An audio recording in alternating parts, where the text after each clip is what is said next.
No, Lloyd. I do. Don't stoop to her level. Do? No. No. Do. No. I do. I do. Do. I should watch that movie. Me. You. You should buy a boat.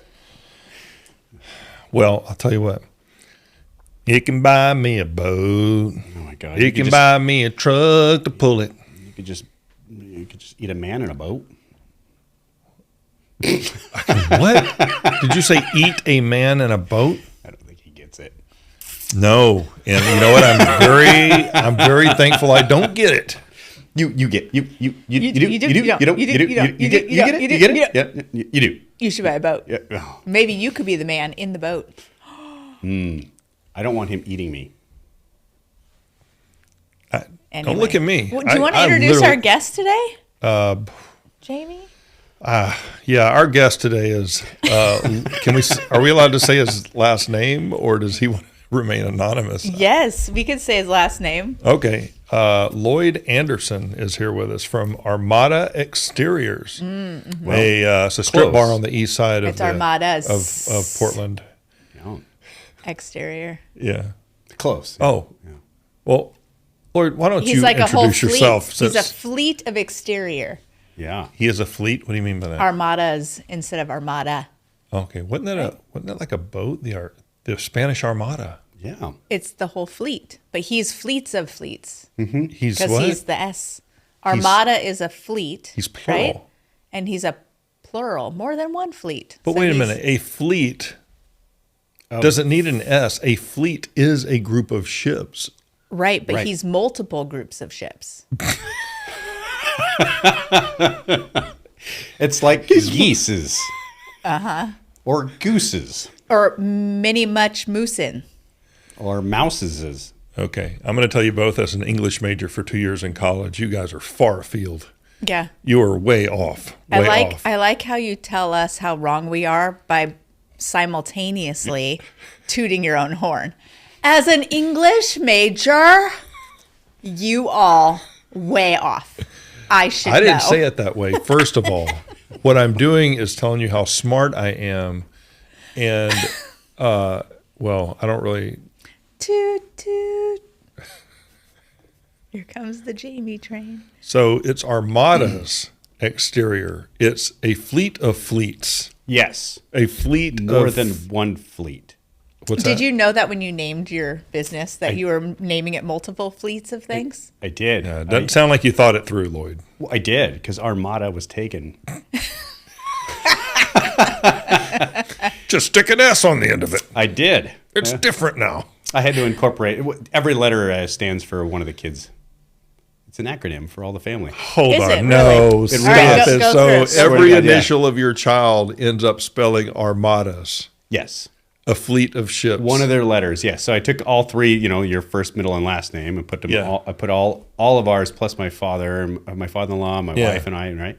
Put all of them into like Scrabble. Do the online Scrabble cheat thing. Yeah. Not that I've ever played Scrabble, and I certainly have never cheated. But No, I know there's a website for cheating, and Is there really? yeah, there really is a website for funny. cheating.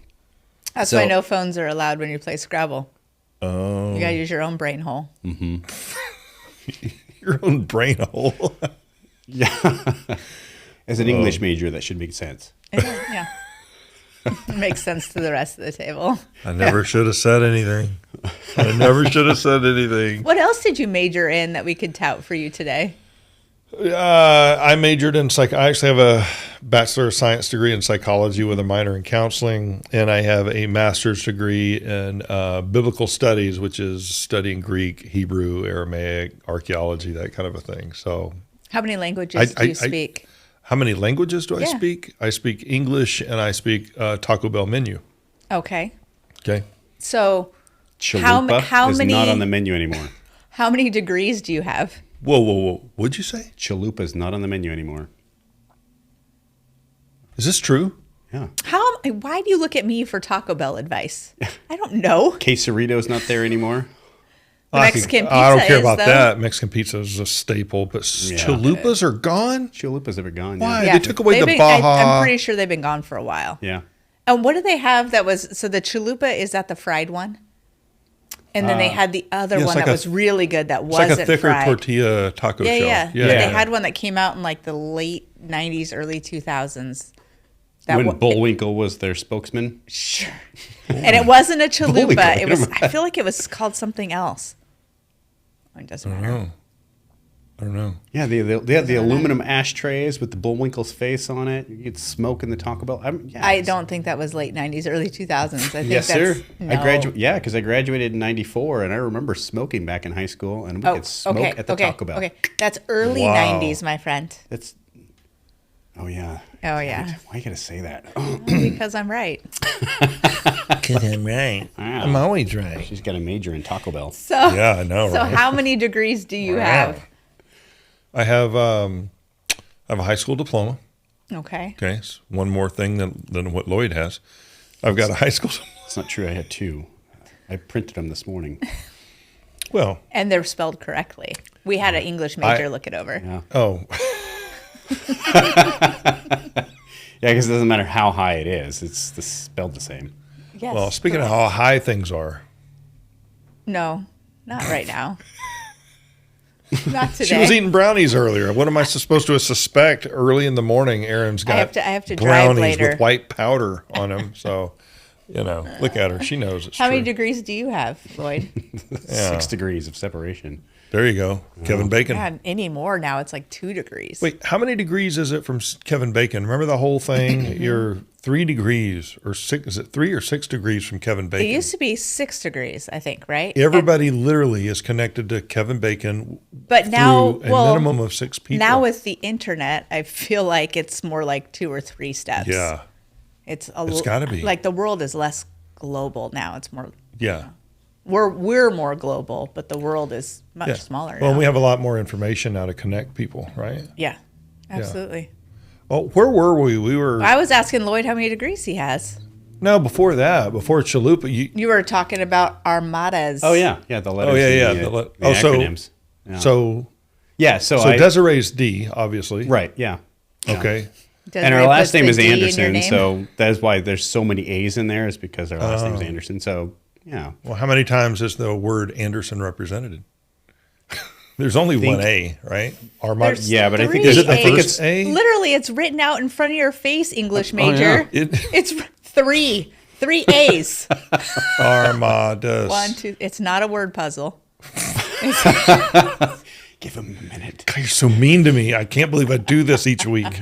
That degree is kind of old. They do Yeah. expire. Okay. Blow the is- dust off of He it. is old. What year did you graduate? High school? Let's talk I'm about our just guests. curious. We're not here to ream me. And as much as you would like to ream me for a full hour, I wasn't supposed I'm not going to let you. Okay? I wasn't supposed to graduate. All you the are computers mean. were You're supposed a to die. mean person. Sometimes you're a mean person, and I just think everybody who's out there sees what she's doing to me. This is the abuse I take. The Grinch. The what? The grit. Grinch.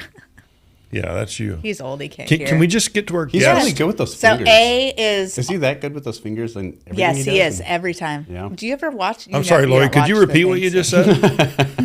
What did you just say? A He's little good bit with his louder fingers, for but he the doesn't know how back to of eat the a man room. in a boat. No.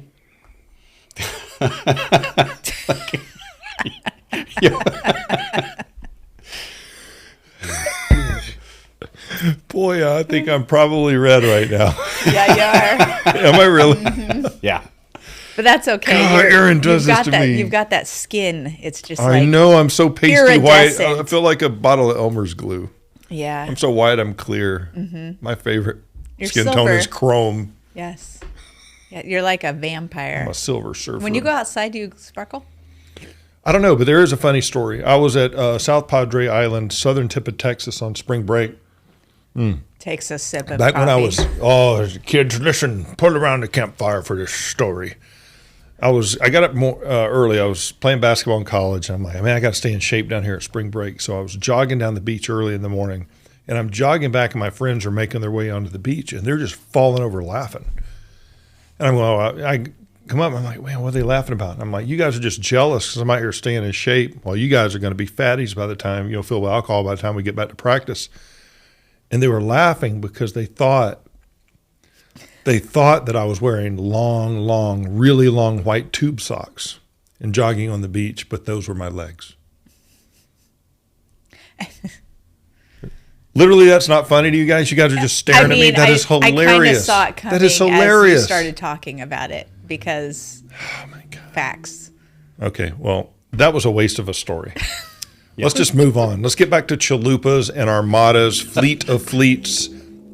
Which of the A's is Anderson, or do you know, or does it matter? I don't remember anymore. Yeah. Yeah. Okay. Yeah. It was. I just remember it was number 64 in the list, and I went Armada. So you're only represented by your last name in that acronym. Yes. Mm-hmm. Yeah. Who's R? That you actually could give it to my middle name, but that would be Robert, my dad, and my wife's father too, Ronald. Oh, all right. Yeah. And then at the M. As McFadden. McFadden. Says That's Mom. a last name. That's McFadden. Yeah, that's my son's or my wife's oldest son, stepson. His last name or his first name? His last name. Oh, okay. Yeah. And then D. Desiree. Of course. Yeah. And the S? That would be that's Sheldon, which is my wife's oldest daughter.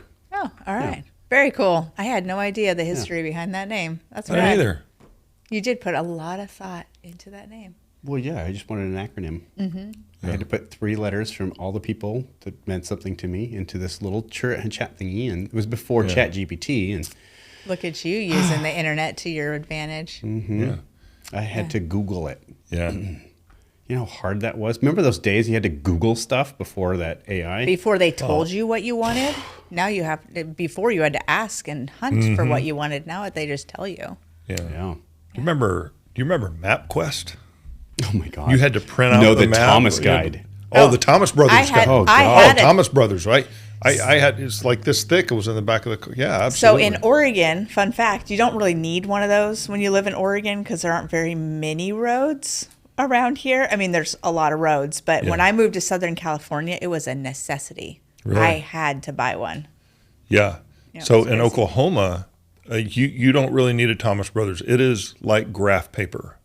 Everything is north, south, east, and west. Mm-hmm. Here, you've got like Burnside that goes sideways and dips, and Stark does this. And it's not like that back there. It was very easy. If you could read graph paper, you could find your way around. You know, certain numbers, they go larger the further east you get, northeast, third, northwest, third. There's a center point. Yeah. It's just grid. Vancouver's set up quite a bit like that too. Are they? Your east and west, northwest and northeast, that sort of thing. Yeah. Utah is set up that way. So if you go to Salt Lake, you'll go like west 33rd, the corner of west 33rd and east 204th or whatever. But all of their roads, the numbers start at the church and go out from the church. Really? Yes. Wow, that's interesting. Yeah. That's in Utah? Yeah. Yeah, okay. Yeah, that's interesting. What are you staring at me for? Fun facts. Just fun facts, man. I'm full of them. I think you are. Portland was probably, if you do the math, Portland was probably similar to that when you first started it, but it's now it's Portland and Tigard and Milwaukee and McLaughlin. Right. You know what I mean? Like everything just kind of, they just, and the traffic here is such, especially on the highways, you don't have room to expand. They've built houses right up to the side of the highway. Like you couldn't expand to another lane if you wanted to. Right. It's just really difficult. In the mountains and the terrain, it's kind of the same way. But because we're like, if you follow Highway 26, for example, Powell, it's Highway 26, but then it's Powell, but then it like stops at the Ross Island Bridge and becomes a road through past the 7-Eleven that you get onto another freeway to get back onto Highway 26. Right. Yeah. Yeah. Yeah. Makes a lot of sense. Yeah, and also Powell Boulevard, as you're heading east out to here, it's Powell until you cross 26. Now it's Powell Valley Road. Yeah. It's not just Powell Boulevard. Now it's Powell Valley Road. Yeah. And with then a loop, ends. Though. Don't forget you have a loop there. Powell Valley Loop. Oh, yeah. There is a loop. That's out by the DMV, right? Out that way. Yeah, there's two. There's two. Yeah, because there's that one and then one down there by 181st over by the Safeway and Walmart. Yeah. Well, they're going to take care of the issue of not being able to expand by adding toll roads, which a lot of people in the U.S. listening to this understand toll roads, but that's a new concept here in the Portland area. And they also want to implement time of day pricing. So I can't remember if there's a special word for that, but it's basically during rush hour, it'll be more expensive. Oh, sure. Than other times of day. Yeah. And the proposed price is $5 each way. Could you imagine? Well, I mean, just no, going. I couldn't imagine. I don't have crazy. 19 trucks in my fleet that go out every single day. You have an armada of trucks. Yeah. trucks. So you do have 19 I'm trucks. looking forward to that it. go every day. Yeah. So your 19 trucks could potentially pay a minimum of $10 each every single day. Yeah. Every day. God, that sucks. Yeah. Yeah. So, like in Oklahoma, just an example, when they put in toll roads, they're not existing roads. We're going to build it's called the Kilpatrick Turnpike. They call them turnpikes as another word for these toll roads. So much faster, so much easier. You can buy a membership. You stick it onto your window, and it just reads as you go by.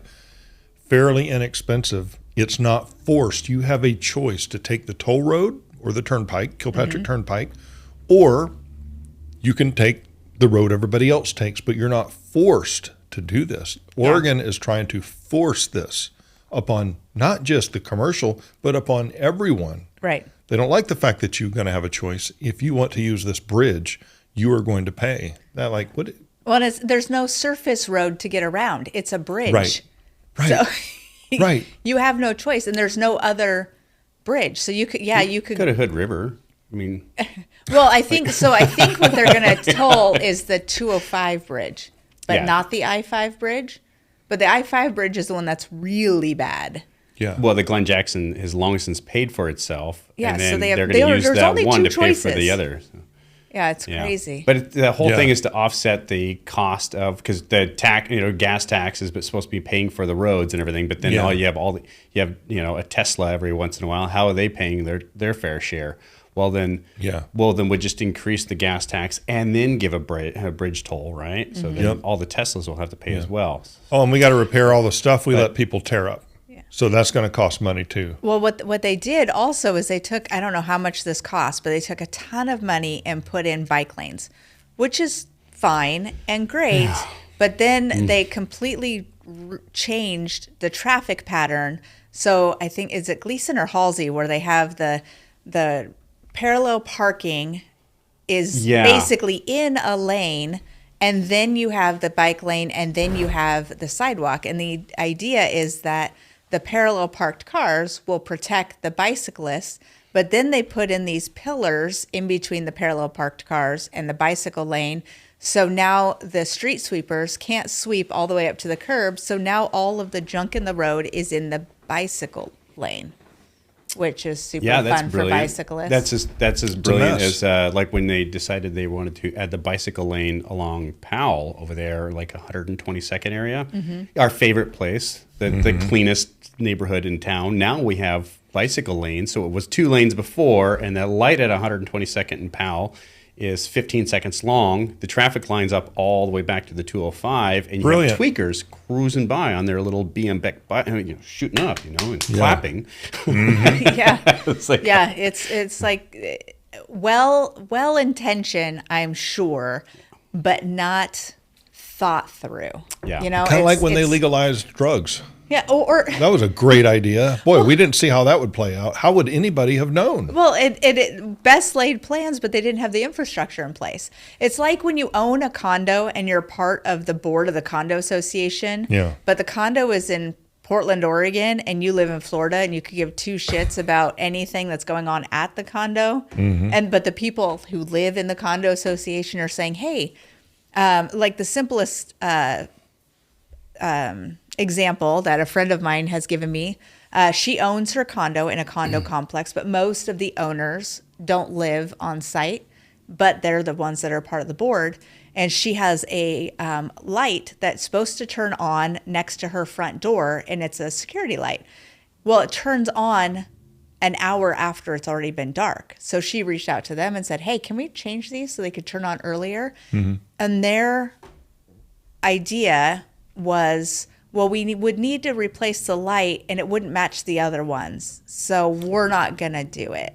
Oh. Because it's not going to match. So but they're less, not there, so it's less so about, they don't care. Yeah, so it's less about the actual functionality of what they're trying to do, and it's more about how does this look? Yeah. Well, it's probably more of we don't really want to pay for that, so we're going to come up with some bullshit reason why. Anyways, yes, Yeah, all these well intentions, but the people who are making the decisions aren't riding the bikes, or aren't sitting in traffic, or aren't using the drugs. Yeah. Yeah. Can we get a drug user, please, to let us know what they want? Yeah. I don't know. That would be fantastic. Yes. Well, I noticed that your little friend is here with us yet once again. Yeah, he'll always be here. Mostly because he intimidates you. Why have you had me here today? Why did you call me here today? Remember when you said that to me? I It's did. the very first episode you're ever on the Grit. I want to know what is so special about this little Bigfoot that you've got. Maybe we've talked about this before. Maybe not, because I don't remember any good reason why you have a little bobblehead Bigfoot here. Do you want me to tell you why? Yeah, please. Okay. Could you please inform Lloyd and myself on what's going on here? So the major reason why It's because I is don't believe. because every single episode you get turned up about it. There's not a big And it hairy makes my beast. heart happy. It makes my heart happy to have him on here with his bobbly head going back and forth, just tweaking But you his out. head's not bobbling. Look, I'm telling you. It was. I think his spring is worn out. Oh, sorry. Overuse. Listen, I am telling you, I will take this to my grave. The closest thing to Bigfoot that there is out there are probably my two uncles in Georgia, Freeman and Monk. That's right, Freeman and Monk. What's your dad's name?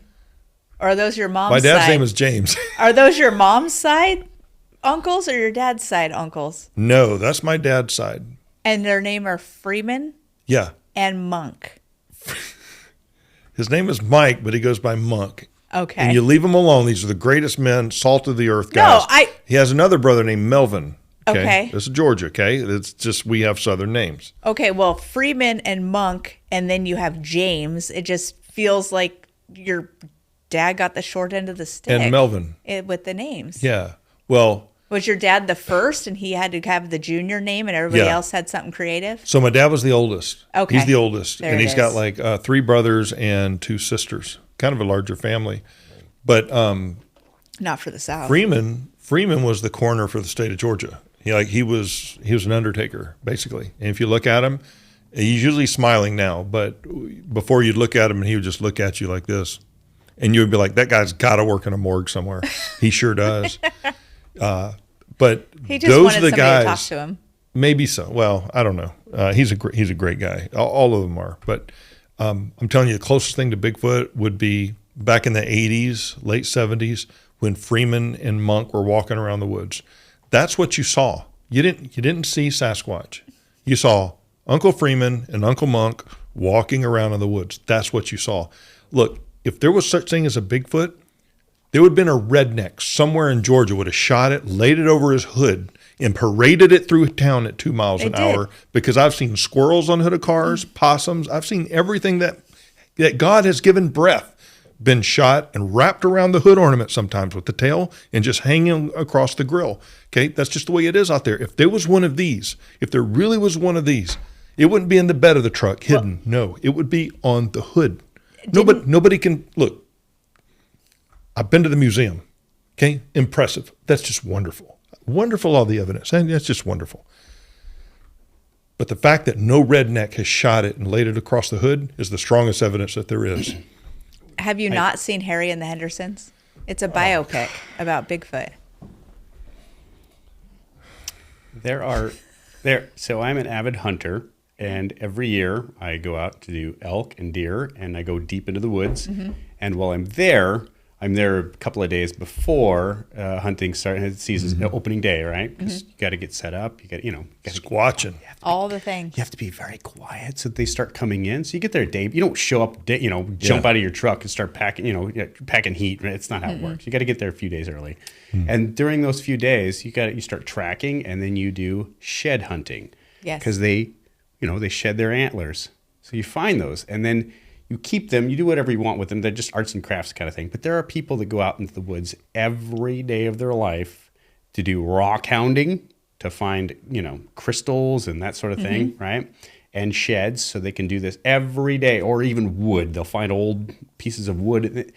If anywhere along those lines, they would have at least found the skeleton from one, don't you think? Just maybe, while they're picking up the shed, right there next to it is the skeleton that got eaten of a Sasquatch that was attacked by a grizzly bear while it was trying to eat the elk. What about D.B. Cooper? Would he exist? He's okay, real. but he's never been found. Because he died. Yeah? Yeah. His bone. So what about his bones? He's one person. How many Sasquatch One. Only one has ever existed. One. And how has it procreated in the last It 50? hasn't. It hasn't. But it's still alive. Apples and Well, you oranges, said Aaron. 50 Apples and years. oranges. You could be 50 years old and still be alive. Do we know when the first photograph was for the Sasquatch? You have internet there. Jamie, look that up. No, from Rogan. Jamie, pull that up. No, and we're in Oregon. We have a Sasquatch museum. So Yes, we're we the do. we're the so believers. it's not like I believe, but I don't not believe. Oh, here she's backpedaling. It's like I don't necessarily believe that Bigfoot exists, but I believe that other people believe he exists. Do you believe aliens exist? I believe that other people believe that aliens exist. You don't I believe that other people believe that ghosts exist. You don't believe in aliens. See, I have never experienced an alien. I've never experienced Bigfoot. I've never experienced a ghost. I've never experienced $1 million. So Aaron, who am I to say they exist or don't exist? Do you believe in murder? Have you ever been murdered? I believe You've never that other experienced murder. people- Do you believe in murder? I believe that other people believe in murder and have done it. But are you saying that unless you've here's another actually one. personally experienced it, you don't believe in it? Okay. You do? You don't? You do? You don't? You do? You don't? There are a lot of things that exist in the world that I have never seen with my two eyes. The tables have turned. Just seen a photo. Like I said, I don't necessarily believe he exists. He is here to trigger you. How long have we been on this? Every single episode you talk about him because he triggers you. And it just gives my heart joy. I don't have to back up anything with evidence. I just simply set this bobblehead here and you're triggered every time. God, and she's such a politician. That's just She's the such a best for me. politician. I don't necessarily believe in Bigfoot. I believe that others believe in Bigfoot. Oh, good grief. Well, how about Come this? on, stand on something. Do you believe in Bigfoot, Aaron? No. Thank you. God, we do have something in common. For all of you out there that we've always told we have nothing in common, we actually have something in common. I also don't believe in aliens, but at the same time, our universe is just too big for me to say definitively that there's no way that some other form of life can't exist. What's your stance on that? What are you looking at me for? Because I'm curious. Do you believe in aliens? No. I don't. I believe. Flat out, no. No, I just don't. No life other than what's on this planet right here. This rock is the only one in an infinity. Okay. That you make a good point. I'm not dogmatic that there is absolutely, without a shadow of a doubt, another planet out there with beings, people, whatever they may be. Here's what I can tell you about. The bottom line is we're never going to know. Not on this side of Earth. Maybe when we close our eyes for the last time, maybe there's some sort of revelation. I don't know. I couldn't tell you. Here's what I do know. That the nearest star to our sun, okay, if we left 2,000 years ago traveling 17,000 miles an hour, which is how fast the space station goes around the Earth, by the way, that's smoking. 2,000 years ago, if we left, and I always use this because it just fits.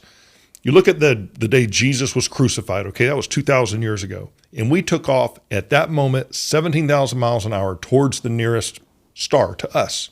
Do you know how far along we would be today? Take a wild guess. Do you have any idea? A third of the way there? That's how much? A third? That's a good guess. What do you think, Lloyd? A quarter of the way. Less than 1/10 of the way. Yeah.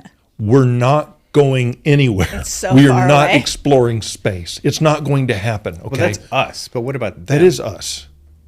What about them? Well, time Who's works. them? Time Who's works them? the same If way. they exist, because because 64 billion years ago, correct? That's the big, the big boom, the Big Bang was 64 billion years ago. Allegedly. Yeah. There's Right? different takes on it, but yeah. So, and we've only been in existence, we're 200,000 years old, us, human race itself. No, we're more than 2,000 years old. Evolutionary, no, 200,000 years So, old. I think evolutionary, yeah, we are 200,000 years old, Yeah. right? That's the oldest, like, living, or Yeah, something like that. There's different takes on it. Yeah, but, they always dig a new hole and find something new, but I know. Yeah. And carbon dating's not accurate, by the way, but that's another podcast. It's not. It's not accurate. Hey, listen. Okay, Mr. 7 degrees. When they carbon date an old bone, Yeah. a chicken bone, and they said it was 1 million years old, it was a chicken bone, like from a farm. It wasn't. Maybe it was 60, 70 years old. They said it was 1 million years old. Well, people aren't I don't have any. infallible. I don't have faith. I don't have faith in the carbon dating. I'm not saying it's completely inaccurate, but there are flaws in that whole thing. All right. I'm just saying. That's just my take. I don't know how old the Earth is. Yeah, I mean, space is so huge. So for me to say nothing else exists, I think is naive. I think there's probably something else that exists somewhere, even if it's just a bug or a worm or an amoeba or whatever. A cell of something. It's got to be out there somewhere. Yeah. Well, maybe. I mean, I don't know. Or maybe here's my thought, and kind of where I believe. But if there is other intelligent beings out there, here's what you have to remember: intelligence never comes from chaos. It never comes from chaos. Order never comes from chaos. The way our bodies are designed, our minds, the eyeball is the most complicated organ in any of our bodies. Did you know that? Everything that we are is in perfect order. You look at DNA, it's in perfect order. You look at the solar system, it is a system. I believe there was a Big Bang. I don't have any question about it. I believe somebody banged it, though, because you can't get order from chaos. You can't. What do you mean that somebody banged it? Explain that to me. Well, I believe that God created. that. I believe that God created everything, and Sure. I do believe in the Big Bang. That's a scientific fact that the universe is still expanding. So you believe right? in God. I knew you believed in God, but Yeah. you believe in God, but you also believe in the Big Bang theory. Yeah, absolutely. Interesting. So Yeah, tell. I mean, I've usually people who are religious and believe in God Yeah, they reject it. discount the Big Bang, and Yeah. Yeah, they do. there's a lot of people that believe in the Big Bang, but are also religious. Yeah. But usually, if it's the other way, they're more religious. That the Big Bang isn't a thing for Yeah. them. So I'd love to hear why you believe in the Big Bang. No. Well, the evidence points that that's what happened, and it's not unbiblical. When you look at Genesis 1:1, it says, "In the beginning, God said, 'Let there be light.'" Now, if you know anything about the Big Bang, you know that it came from the point of a pin, something that tiny. Out of nothing, there was this bright explosion. We know that it was a very bright explosion. Mm-hmm. All matter came into existence within just a few seconds. Everything that is in the universe now occurred just like that. Now, that is a miracle, okay? Out of nothing came everything. Nothing cannot produce everything. The difference between me and, let's say, the atheist is they believe that no one created everything. Everything just popped into existence all at once for no reason. Remember, nothing means no matter. There was no matter. And then the Big Bang happened, and then all the matter that ever existed or ever would exist is all of a sudden in existence. They believed no one created everything out of nothing. That's insane. I believe that someone created everything out of nothing. And that's the difference. I don't deny science. I look at for my position as a Christian, I look at what does the Bible say and what does science say. Now remember, science doesn't say anything. Scientists do. So you have all these, just like the news, Fox and CNN, they're interpreting the findings.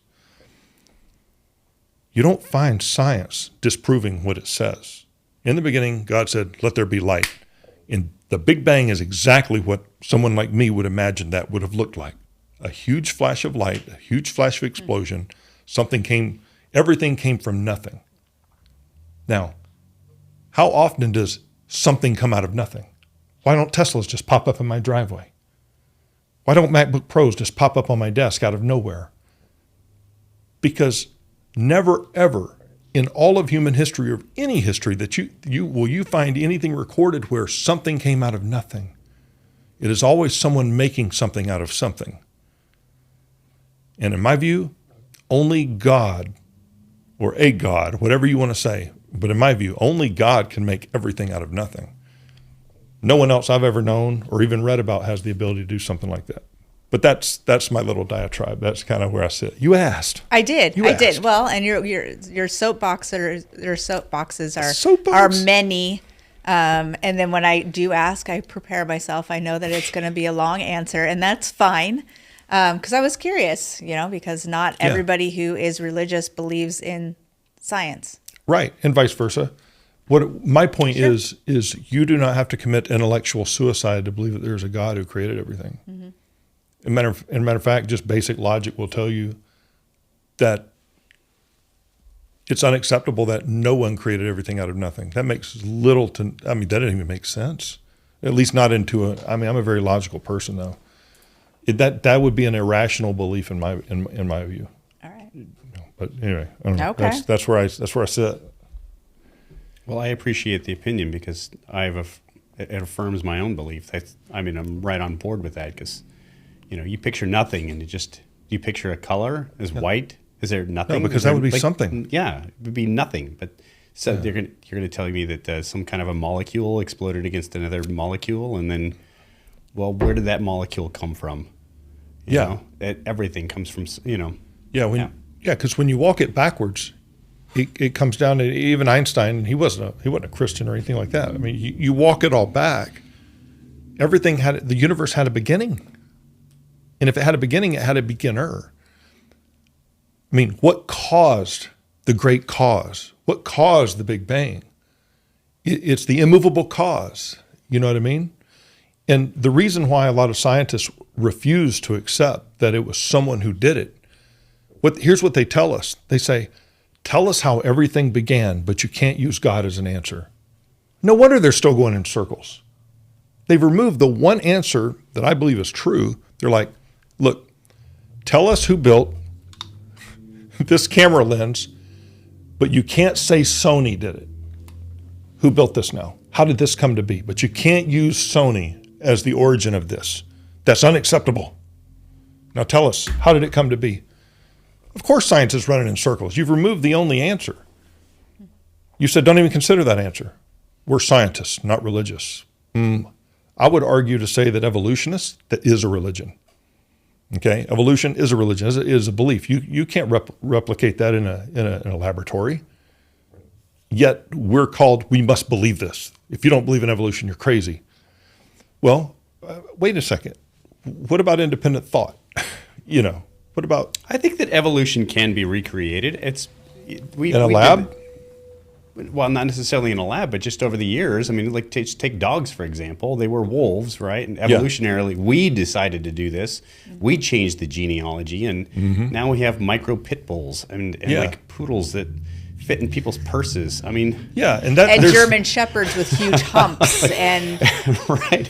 Well, and where does that fit out there in the wild? We didn't, chickens. No. Come on, chickens weren't surviving in the world. But that's also an outside source, right? That's not true evolution. That is. But we've proved it's inbreeding. possible. That's mixed breeding. There's two types of evolution: macro and micro. Okay, I may get these two confused. Microevolution is when you have an animal in a certain area and it adapts to its environment, and so it evolves, so to speak, to its environment. But never do you see the evolution of kinds, where a dog all of a sudden becomes a cat, or a lizard all of a sudden becomes and grows feathers. And this is why you don't have that, because like a caterpillar turning into a butterfly. No, that's completely different. That's completely different. No, that's completely different. Don't look at me like that. No, But you don't have a transition of kinds. And this was what what's his name who created evolution? Darwin said was even the Achilles heel of his own theory. He says if we never find transitional fossils like between monkeys and men, if we don't find the transitional fossils between what was and what eventually that became, then evolution falls on its face. He even said that. And there have been no transitional fossils found. They had one fossil, or at least a bone fragment, and they called it Lucy. Remember hearing about Lucy? Mm-hmm. Okay. That was proved to be a fraud, by the way. Look it up. That was fraudulent. There are no transitional fossils between what they say was and it evolved into what we have now. There aren't any. And so even Darwin said that, look, if we don't find any transitional fossils in the next couple generations, this thing falls apart. The eyeball is impossible for the eyeball to have evolved. I mean, there's so much evidence against evolution, it's ridiculous. But yet it's called, for everyone, you must believe this or you're crazy. And I'm just saying you don't have to commit intellectual suicide to have a different opinion. You know? Interesting. All right. All right. All right. All right. All right. Well, so I brought up this lens. Aaron made a very costly mistake today. No, I got to be honest. I did this. This lens broke in half. It was on that camera. No, you manhandled it fell in half. Well, okay. Let's reverse a little bit, Mr. It All right, so miraculously exploded. Just arrived. How did it get here? It wasn't Sony, though. I didn't break it. I don't know who broke it. I ordered it, and it came like this. Can I return it? You certainly Don't could. do that. Especially if you got it off of Amazon, you certainly could. In fact, I didn't. I did, but it was a conversation I couldn't literally do just that. had with one of my employees. But we have dump trailers, and those dump trailers have chargers in them, and one of my dump trailers it's only 4 or 5 years old, so the charger, it's a trickle charger, and they just keeps the batteries charged, it went bad, and so I went to go buy another one, and I bought another one on Amazon, pulled the other one out, and he's like, "Give me that thing." I'm like, "What do you mean? You plug it in, it starts smoking." "Oh no, I'm just going to buy one right off of Amazon, and then I'll just exchange this one." Yeah. That in itself is complete dishonest. It's just flat out I mean, where do you start drawing the line of like your level of honesty and that sort of thing? And in fact, that leads me to a question. Like this is the perfect like forum for this because of your religion, right? Or variation of it, right? Okay. And you got some insight too. I'm going to paint a little picture thank for you. you.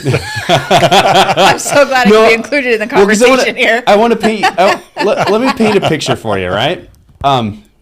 This took place for me about 3 years ago. I was on a hunting trip, and I was in the middle of in nowhere. It was like over by Enterprise, Joseph Enterprise, right in that area. If you're familiar with it in Oregon, Joseph, right? Yeah, sure.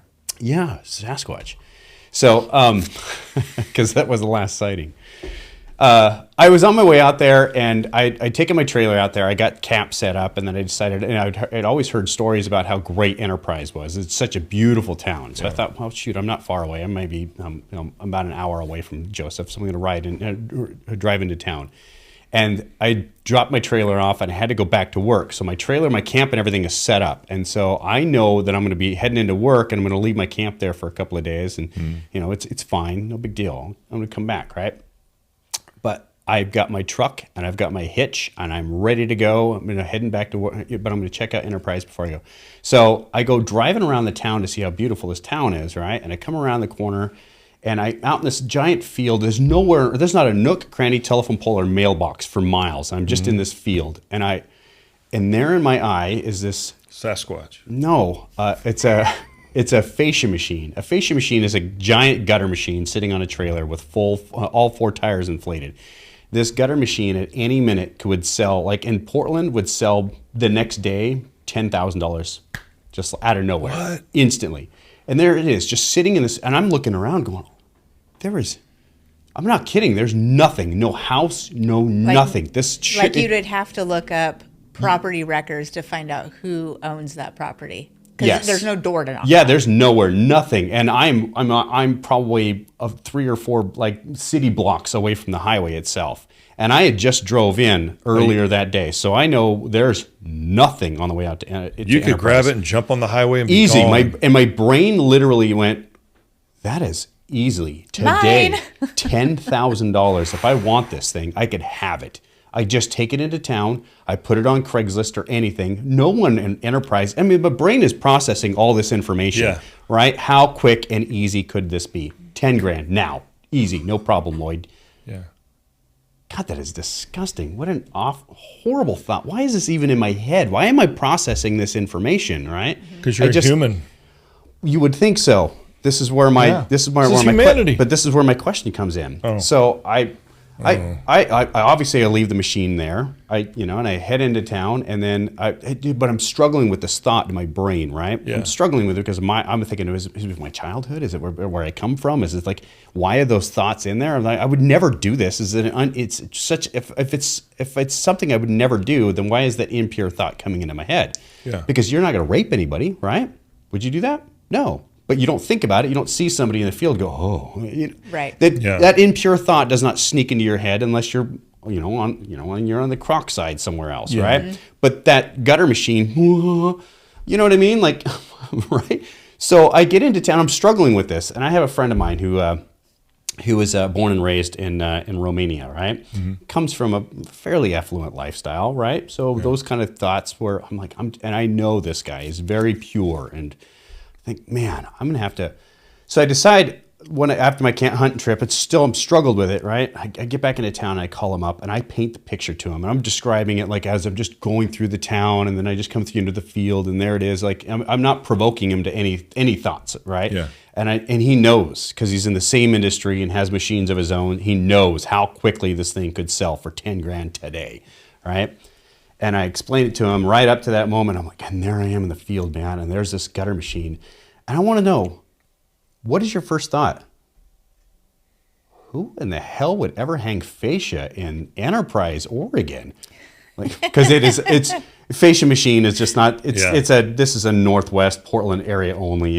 Out there, first of all, you don't even need gutters because it's not code or anything. And I'm trying every which way to just peel this information out of his head. Like, come on, man. Like, come to the realization you could steal it and sell it. And he never does. And I'm really like, I'm trying to navigate into the concept of it sneaking into his head. And after 20 minutes of debating with him, it never came out. I'm like, but dude, you could steal it. And like, oh yeah, I guess you could, huh? Yeah. Dude, so it doesn't happen to everybody. It doesn't happen to everybody. So Well, I would say that it does happen to everybody. He has just had apparently a lot of practice and self-discipline of fighting off those thoughts and feelings for so long. It's just second nature to him now not to have those feelings. People ask me, they'll say, well, are people good or are they bad? And here's kind of my question. One of the biggest questions I get as a Christian is if God is so good, why does he allow good thing or bad things to happen to good people? Well, if you're going to ask that from a Christian standpoint, you must ask it from a biblical foundation, which says there are no good people. And so the reason why is that we are all flawed. We all have the capability to commit any atrocity in front of us. So many people like to think of, let's say, Nazi Germany, and everybody thinks that they're going to be the hero and save the Jews. But I'll tell you this, if you're in Germany during that time with that dictator feeding and the media feeding and all that feeding, most of us would like to think we would be against what the Germans were doing. But did you know that the majority of the Germans over there went along with this? For whatever reason, there's lots of debate on why. Here's the thing. We're all capable of everything. I can prove it to you. We're not born good people. We're not born good. Babies are good. I'm not saying babies are bad. I'm saying you don't have to teach a child how to be selfish, do you? You have to teach them how to share. You don't have to teach a child how to break the rules. You have to teach them what the boundaries are. Okay? We have to teach small children how to do good things. We don't have to teach them how to do the bad things. Okay, we're just wired towards self-absorption and selfish desires, and to you've heard of pain versus pleasure. We seek the easiest path always. That's just the way our brains are designed, for survival. So when you're thinking about, man, I saw that and I thought about stealing it, well, look at why. Not because you're a bad person, okay? It's because you see, wow, provision. I could have more money. Maybe it's greed. Maybe it's just having more money because there's a lot of stress when you're at work and you got to provide for your family. So the desire to want to do bad things doesn't always come from bad intentions. Sometimes it comes from good intentions. And what I'm saying is, I think for the most part, we're on an even playing field. No matter what you believe about God or anything else, we're on an even playing field. We're all flawed. We all have bad thoughts. Sometimes we act on them. Sometimes we don't. Why? Because we're selfish.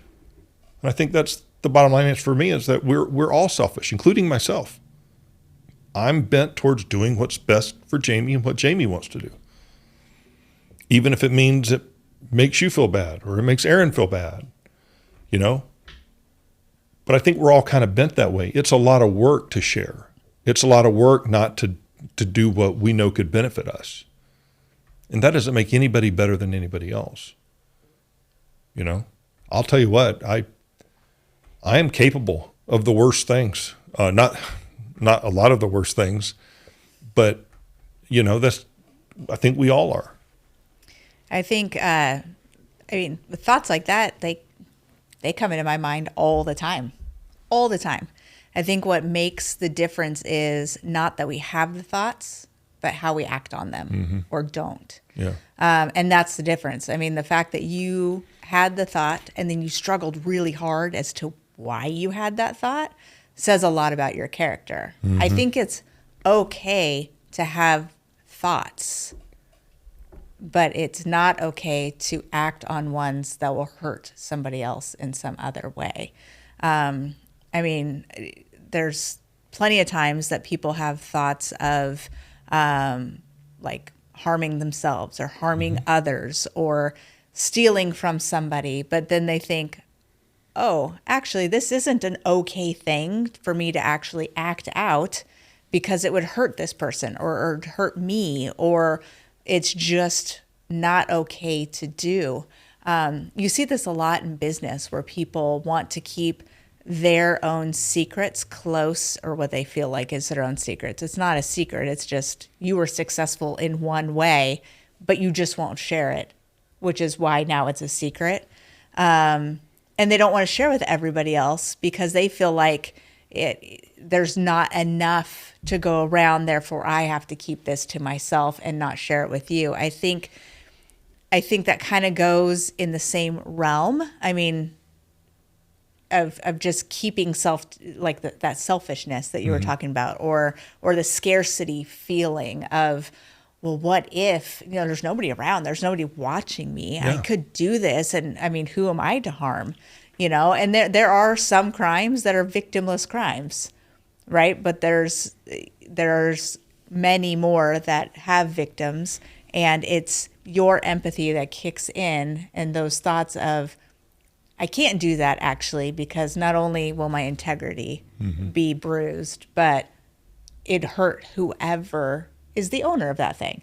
So the fact that your friend didn't have that thought immediately doesn't mean that he doesn't have those thoughts about other things.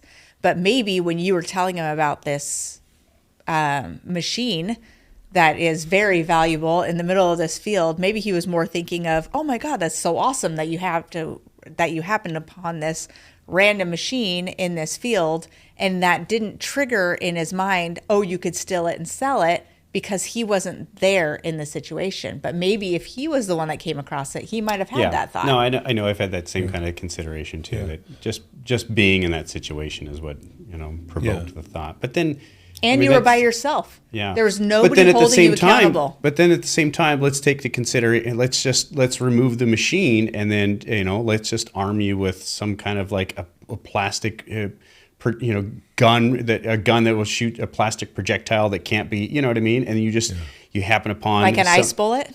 Something of that, right? Sure. I'm just like, like you just change the scenario just a little bit, and then you just put somebody out there in a field that, for no reason at all, and it's a person. I mean, at how many of us would be pulling around that corner and coming into a field and seeing somebody there and thinking to ourselves, I could kill him and just get away with it. Well, I think I could just shoot him in his head. There's right? a big difference between stealing a piece of machinery to sell for profit, not to Lloyd, versus taking somebody's life. Well, right? there's a line, though, right? Like, I mean, that's the whole concept I was trying to get to. Is like, I understand, but the brain, like, I mean, how people aren't. We're not wired to like decide that there's a person who's in the field, I'm going to shoot him. Yeah. And so if I can kill you now and get away with it, and I know I can, and now I can just live with right? I mean, we're not wired to do that, but we can take from somebody, and we're wired to say, I made out, I won, it was mine, I got to sell it. But inherently, that person isn't harmed. I mean, it's a thing that you're taking. It's a stuff. They're still alive. I think also we've been trained in our life that the owner is harmed. But ultimately things are just stuff, right? Yeah. And stuff can be replaced. There's insurance in place for it, right? If they have insurance on it. That thing that you have taken from that person can be replaced. Things that can't be replaced are things that are living. You cannot replace a living thing. If you damage somebody's person, they might heal, but it's not going to be 100%. Mm-hmm. And people have thoughts of, I wonder what would happen if I would take this paring knife and jab it into this person's thigh, but you don't act on it because you think, wait a second, that's going to hurt them. I'm going to look like a dick. And you're going to prison. And then you move on with your life. But for you, what happens if you take my beloved Sasquatch? Well, I'll just go buy another one, or I'll not have one. So I think there is a huge difference in acting on or having the thoughts of stealing this machinery versus stabbing this person. Yeah. And I think both thoughts come into people's minds. It's what you choose to do with those thoughts. Yeah. That's what separates you from the people who are currently in prison. Yeah. Well, we're missing two elements between a thought and an action. And this is something that drug and alcohol counselors especially understand, is that it's called the TFUAR principle, TFUAR. And so it begins, every action begins with a thought. There's thoughts, then feelings, then urges, then the action. So between the thought and the action, there are feelings attached to every thought, and there are urges. If I feel good or I desire something, that is a feeling. I have the thought, I could take that. Then all of a sudden I got the feeling. I got a bad feeling about that, right? And you don't go any further. Or you know what? I feel like I could really use that. Then I have the urge to actually take it. Then comes the taking. But in between thoughts and actions are those feelings and those urges. And I've heard so many people say, well, I can't control how I feel. No, that's hogwash. Yes, you can. Everybody can control how they feel. Erin does it every week. She walks in and says, I'm not going to let Jamie make me mad again. I'm not going to let him set me off. And she walks in here and she's unaffected by me. So we can affect, you've probably done that before. I'm not going to let so-and-so get me upset today. And you actually controlled how you felt, even though the same stimuli was there. Oh, yeah. To upset you. You chose not to. So it's not so much about controlling our thoughts, in my opinion. It's controlling and killing the feelings. And if you can kill the feelings attached with the inappropriate thought, then you've killed the feeling, and therefore you've killed the urge to actually do it. Because without that urge to actually act, that's fuel. And if you drain the fuel, you drain those emotions out of it, remove the thought, the feelings from the thoughts, you can kill the action. Well, and if your circumstances were different, you might have stolen it. Like if your children were at home starving, and the reason why you were out there hunting is because you couldn't afford food, but you can afford a few bullets to go and then be out there to hunt these animals to bring food home to your kids, you might have thought more seriously about taking that piece of equipment home, which I think goes into the feelings portion of that. I mean, I've gone to a Quick Mart or whatever, to go get some snacks or drink. And the car next to me is running. And I think all the time, It would be freaking hilarious if I stole that car, even just to park it around the corner. But I don't, mostly because I just don't want to do it. I'm lazy, and I don't want to get in trouble. But I think it'd be hilarious to see the look on their face. But I don't act on it because it's kind of a dick move, So I don't think you're wrong in having those thoughts. But But I mean, you did the right thing. I mean, and clearly it's clearly. I haven't heard that in a long time. That's because I try not to say it clearly. Oh, I love it. Love it when you're still bothered by it. Well, I'm not. I wouldn't say I'm necessarily bothered by it now. This is many years ago. If you need a priest, I know one. If you need to go in the little booth and confess, Lloyd. Yeah. He did. This is his confessional. No, but it's a good thought on human condition. It is. How you were raised. Yeah. Well, your friend, it could be that he was just having a good day. Maybe this is something. I mean, who knows what's going on in each other's head? I have good days and bad days. There are days I just have, my thoughts. But I'll tell you what, though. Speaking of confession, it's a good transition out of this. Are we ready to move on from this, or do sure? we want to? Yeah, I don't know. This was Lloyd's thing. It was good. It was really good. I thought it was a good conversation. Yeah. No. I borrowed a pizza delivery guy's car once. I didn't steal it. Okay. He didn't know it. He didn't know I was going to borrow it. But a buddy of mine and I, we ordered a pizza for a neighbor across the street. This was in Georgia, and he might be listening. When you ordered pizza for people to prank them. Yeah. And because they wouldn't call you back and check, they just delivered it. Because, one out of how many is a prank? Well, in our town, a lot, probably on a Friday night. He pulled up and got out. We ordered a pizza to go to a friend. He probably listened. He listens to these. His name is Carter. And we ordered a pizza at Carter's house, and a pizza delivery guy we knew was working. He showed up. They always leave the car running, had the pizza. Or it was a Godfather's little tent on the top of the car, He went up to the door, and we jumped in and took off with it. We borrowed it for a little while. I don't remember how we got it back to him. I think we just parked it down the road somewhere, but we drove around for a good hour with it. I'm not sure what happened. Did he lose his job? No, he didn't lose his job. But, that's good. But it was a lot of fun. So, Lloyd, you've probably done something like that, huh? Well, I know Aaron has. Well, I have not. My concern would be more of like how international does this podcast go? Because statute of limitations is up. I know. I did my time. So. Puerto Rico, apparently. Yeah. Thanks to Lloyd. Yeah. He has friends that live in Puerto Rico, and they listened. Yeah. So we have. Do you really? Yeah. So we have one international. Yeah. Well, they listened to his original, the first podcast I recorded. I don't know if they continue to listen, but. So are you going to have them listen to this one, or are you going to be like, stay away from this episode? Oh no, I wouldn't be worried about their. Yeah. He comes from much the same kind of background. Oh, okay. I had a troubled youth. So were you in prison? No, not prison. Well, I don't like the way you answered that. Well, did you listen to? I did my time. Did you listen to the first interview with Lloyd? So let me catch people up. So when you were at the collective over there. Yeah. Oh, okay. So catch us up. The first time I interviewed Lloyd, we talked about his family history, about growing up, about his mother, and then he dropped the bomb on everybody that his mom murdered his dad. And it was a great story. So if you haven't listened to it, you need to go back and listen to how Lloyd's mother murdered Lloyd's father. I'm a little scared right now. Yeah. And then the apple doesn't fall far from trees. You get my drift? But then it goes into the fact that his father that his mother murdered, he never knew this father existed and thought somebody else was his father. And that person also thought that he was Lloyd's father. It's you have to listen to it. It's a hilarious you haven't heard it story. Yourself? I think I saw I don't know. I think I cut it off. I got afraid. Yeah, I do hang out. Listen to it. I do hang out with Lloyd a little bit. He's a great storyteller.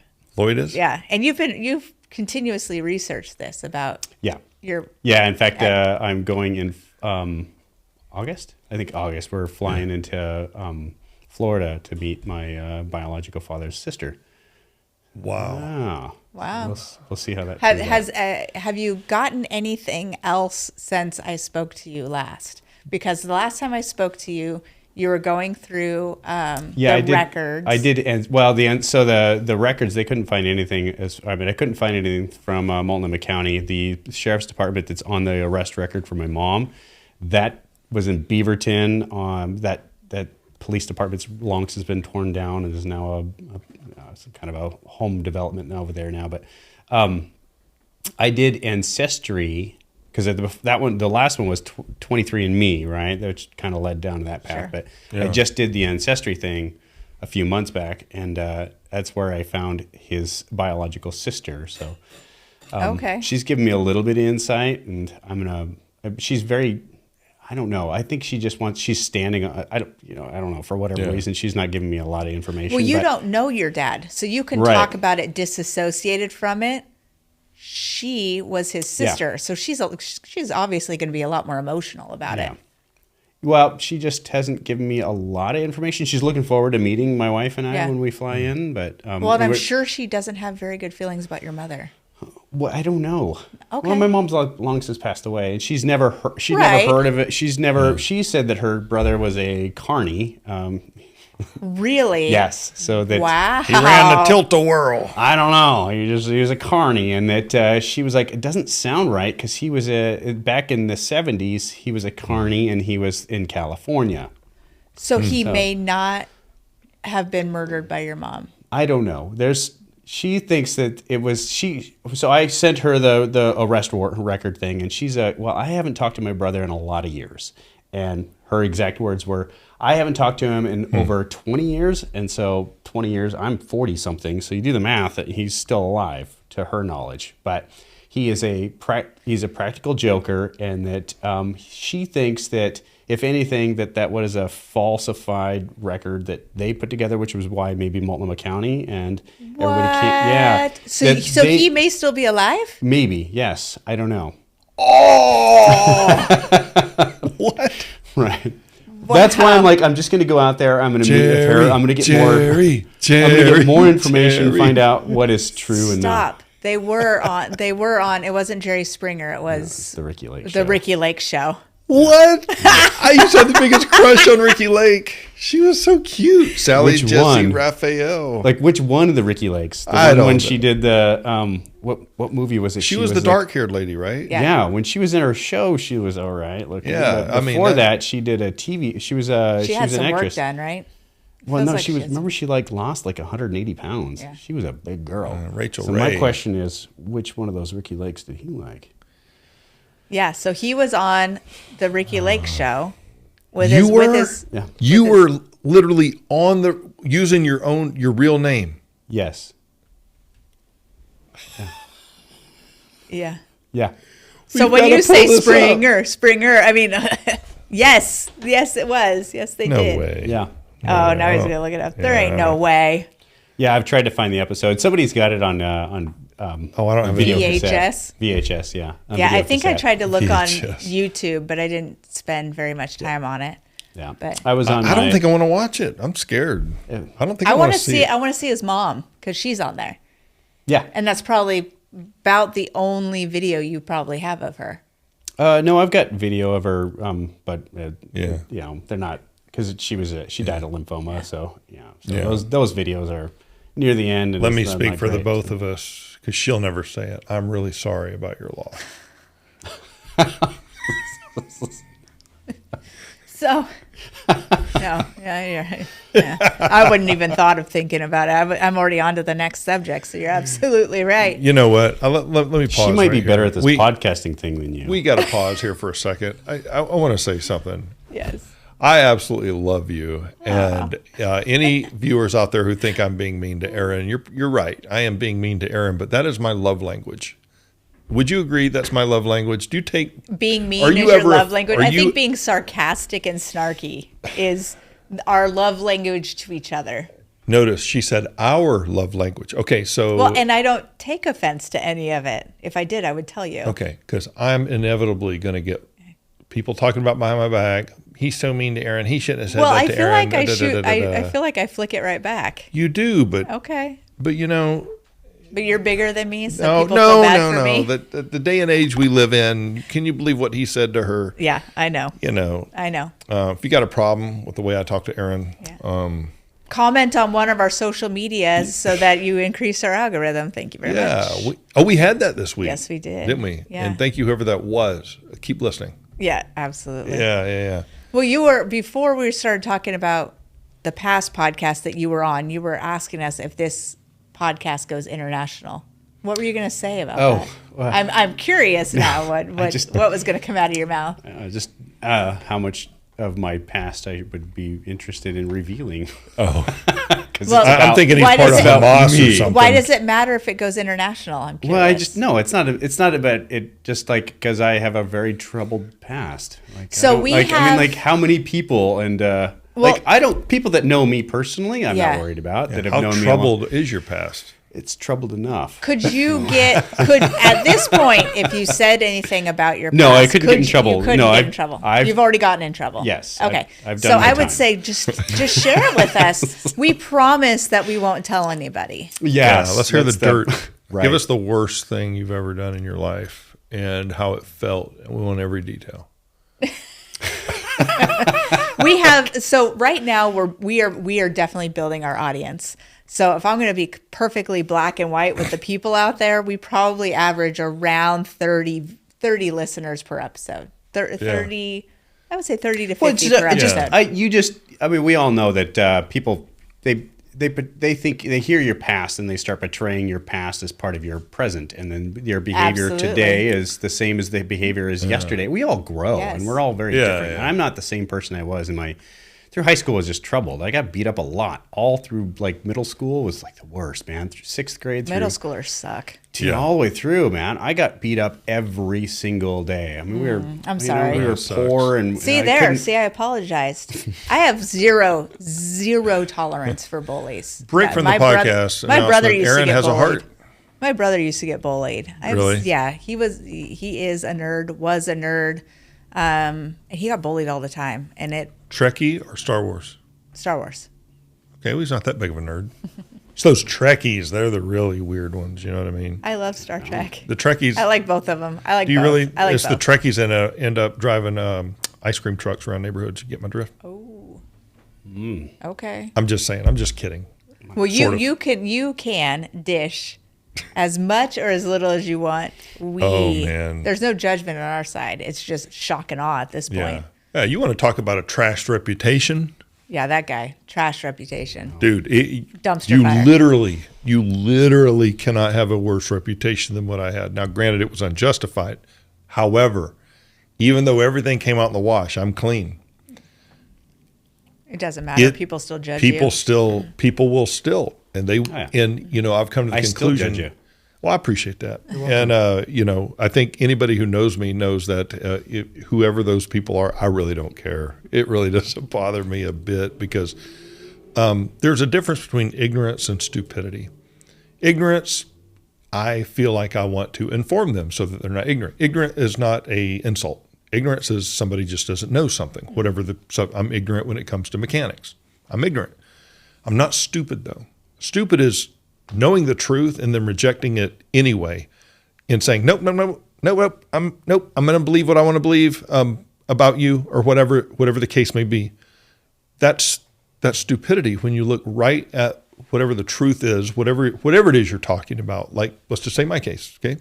You look at it and you're like, okay, I know the truth, but I still view you the way before I knew the truth. That's stupidity. Mm-hmm. I don't tolerate stupid people. I just don't. Life's too short. Speaking of stupid people. Oh, Mike call? No. he's Love you, buddy. I'm just kidding. He's not stupid. He is going to kill me. Watch. He is.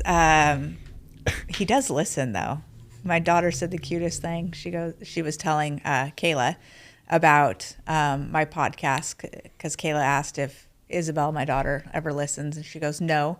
But it's really annoying because every time I get in my dad's truck, he's listening to it. I'm like, No, stupid people. There is a presidential debate coming up. Oh, and you're the one bringing up politics for once. All I'm saying is if you want to know who to vote for, you have 0 good candidates. You should watch the debate. It's very interesting. I've heard interviews. Are you talking about the presidential one on the 27th? I'm talking about Trump and Biden. Yeah. Yes. Okay. You think that's really going to happen? I don't know. It's not going to happen. It's going to happen. Come on, Trump he's sitting up in court right now. They picked the 27th for a specific reason. Of course they did. Absolutely, because Trump will not be able to make it. Because Trump said anywhere, anytime, anyhow. And so, of course, those guys are smart enough to jack Biden up. What's wrong with the 27th? I don't know what's going to happen. I have no idea, but they know. They're all right. They know. They know the earthquake's going to happen. Well, did you see the conditions that Biden put on it? The conditions? Exactly. It can only be aired by these 3 or 4 news stations. That was 2. ABC and NBC. Yes. Both of them are hugely... They're both far left leaners. Okay. Look, I don't care. Right. Yeah. It doesn't matter to me. But God, be fair. Oh, and by the way, the microphones are cut off when your time limit is done. And the moderators are all major Biden supporters. And they all hate, like Jake Tappert, he's not a journalist. He's an activist. All you got to do is just look that guy up. So, I mean, it's completely one-sided. And guess who doesn't care? I know. And he doesn't care. Yeah, he's going to show up. Yes, he absolutely. You watch. He's going to be there. We'll see what happens with the stupid hearing thing, right? The whole hearing thing. If it gets whatever, one reason or another, they're going to like extend that thing out, and he's either going to either you have to show up for court on the 27th, or you're going to jail. You follow me? I don't know what it is, but there's some kind of conspiracy. You don't think it's going to happen? I don't think so. Right. I think there's something they're going to. I think, if I was Trump, though, if I think about Trump, Trump will be like, I'll go to prison. I don't care. I'll show up for the 27th, and I'll show the world what they're really. Those witch hunters. Well, I mean, his popularity, everything that everything that they're doing to try to take him down is just making him more popular. Is backfiring big time.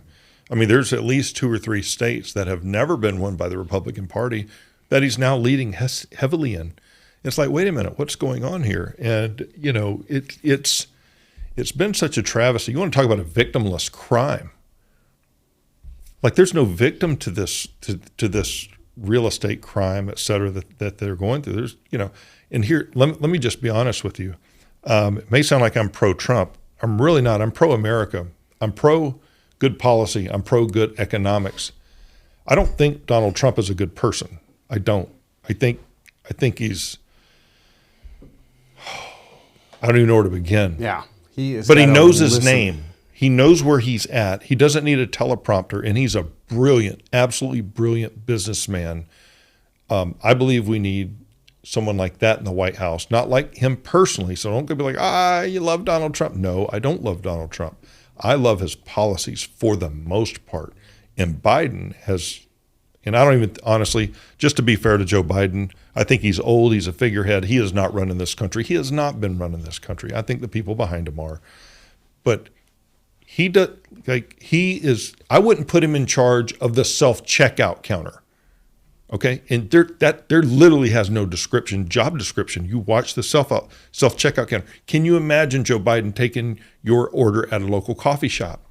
No. And I'm not trying to make fun of him or bash him. What I'm saying is, in my opinion, I feel sorry for him.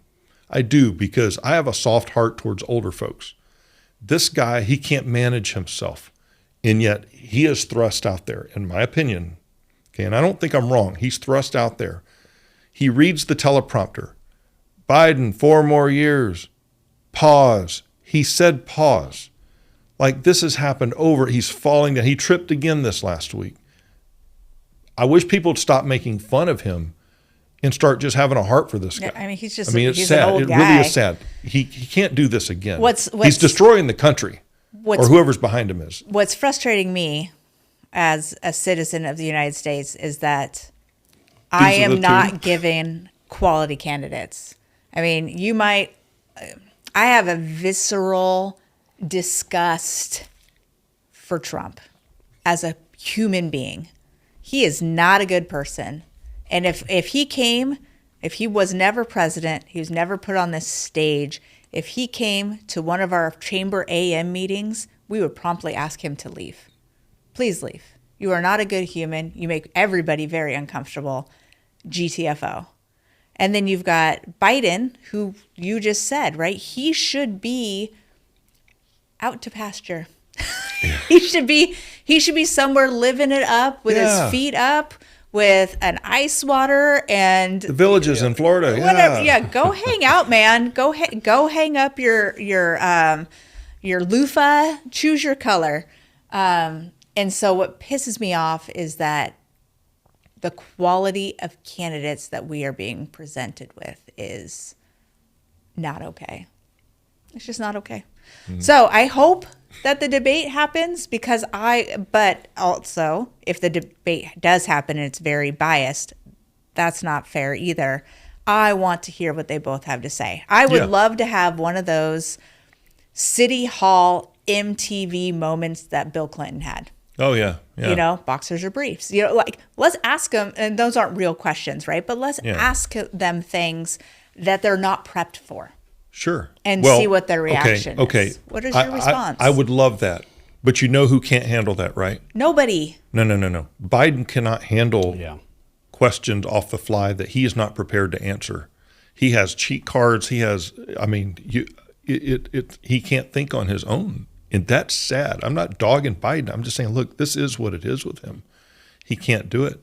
He needs to step down and let somebody else run in his place, because 4 more years of him, so to speak, running things. They don't have anybody. That's the biggest problem. And that's why they're trying so hard to I don't know. But that's the Democrats' own fault. Yeah. The Republicans don't have anybody either. Trump is not a good option. Well, he's a fucking asshat. Well, maybe, but he's a brilliant businessman, and he was brilliant in the White House. We had the lowest unemployment in history amongst blacks and Mexicans, and second lowest unemployment with women. There were no wars. There were no bombings. There were none of that. You look at things now, the southern border was secure. I mean, more secure than it has ever been. The economy was killing it. We had an amazing economy. And policy-wise, I don't think it could have gotten much better. But personality-wise, oh, geez. Oh. This is why I don't vote for personalities. I vote for policy.